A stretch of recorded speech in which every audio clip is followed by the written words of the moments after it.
পড়াশোনার ব্যবস্থাটাকে সরকারি স্কুলগুলোতে ভেঙেছে, ইচ্ছা করে নষ্ট করেছে। যাদের তৃণমূলের এই ভাইপো পিসি তাদের আশেপাশে থাকা লোকজন তাদের তৈরি করা প্রাইভেট স্কুলে আমাদের আপনার বাড়ির ছেলে মেয়েরা যায়। মাননীয় মুখ্যমন্ত্রী তিনি নিজেই ঘুষের টাকা খেয়েছেন, সে কথা বলবেন আশা করেন কি করে?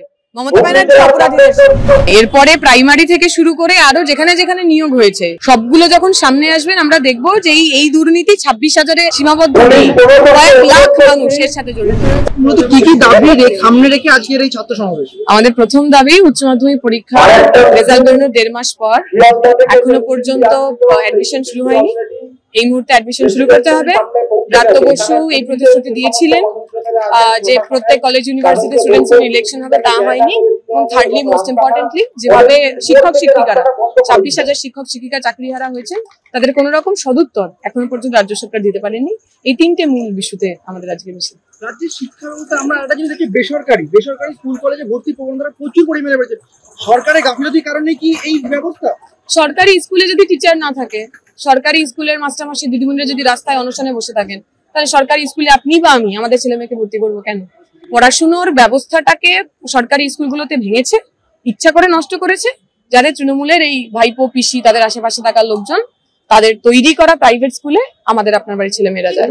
দিদি, শিক্ষা ব্যবস্থার এই হালের জন্য তো আমাদের মুখ্যমন্ত্রী তিনি তো বারংবার বিকাশ রঞ্জন ভট্টাচার্য, ফিরদৌস শামীম অর্থাৎ সিপিএম এর যত আইনজীবী আছে তাদের নিশানা করছে। ঠিকই, ধরুন যারা চুরি করলেন, যারা ঘুষ খেলেন তাদের দোষ নেই, যারা এই ঘুষ করতে ধরলেন তাদের দোষ।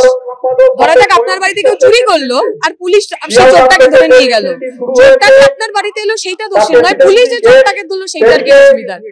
মমতা ব্যানার্জি কি কথা বলে তাতে আমাদের কিছু যায় আসে না। মমতা ব্যানার্জি দলের লোক ঘুষ খেয়েছে, তাই তারা ঘুষ খাওয়ার মতো পরিসর তৈরি করেছিলেন বলে লোকে টাকা দিয়েছে। বিধানসভায় শিক্ষা দুর্নীতি বা শিক্ষা বিষয়ে প্রশ্ন তুললে বিরোধীরা সাসপেন্ড করে স্পিকারের তরফে মাননীয় মুখ্যমন্ত্রীর সামনে কোনো কথা বলেন?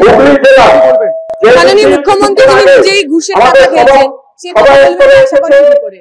মমতা ব্যানার্জি অপরাধীদের শিক্ষামন্ত্রীর ভূমিকা শিক্ষামন্ত্রী পাপেট। ওই আমরা বলেছিলাম মমতা ব্যানার্জি সরকারে একটাই পোস্ট, বাকি ল্যাম্প পোস্ট, তাই মমতা ব্যানার্জি পোস্ট, বাকিগুলো ল্যাম্প পোস্ট। ব্রাত্য বসু ওইরকমই একজন ল্যাম্প পোস্টের মতো।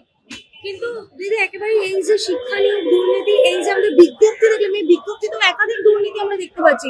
টিচিং এক্সপেরিয়েন্স আমরা বলছি শুধু তাই নয়, এরপরে প্রাইমারি থেকে শুরু করে আরো যেখানে যেখানে নিয়োগ হয়েছে সবগুলো যখন সামনে আসবেন আমরা দেখবো যে এই দুর্নীতি 26,000-এ সীমাবদ্ধ নেই, কয়েক লাখ মানুষ এর সাথে জড়িত রয়েছে।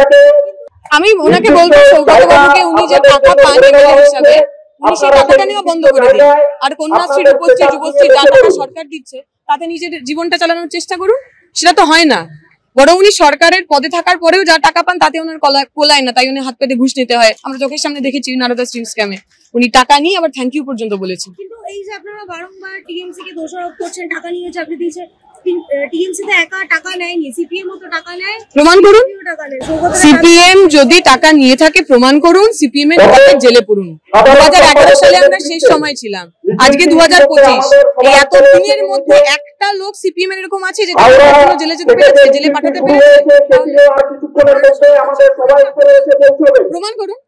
একটা দুটো রেকর্ড করতে থাকবে অযোগ্য মানুষ যারা চাকরি পেয়েছেন, প্রমাণ করুন যিনি চাকরি দিয়েছেন এবং যিনি চাকরি পেয়েছেন জেলে পাঠান। যদি দম থাকে আমরা তো ওপেন চ্যালেঞ্জ করছি।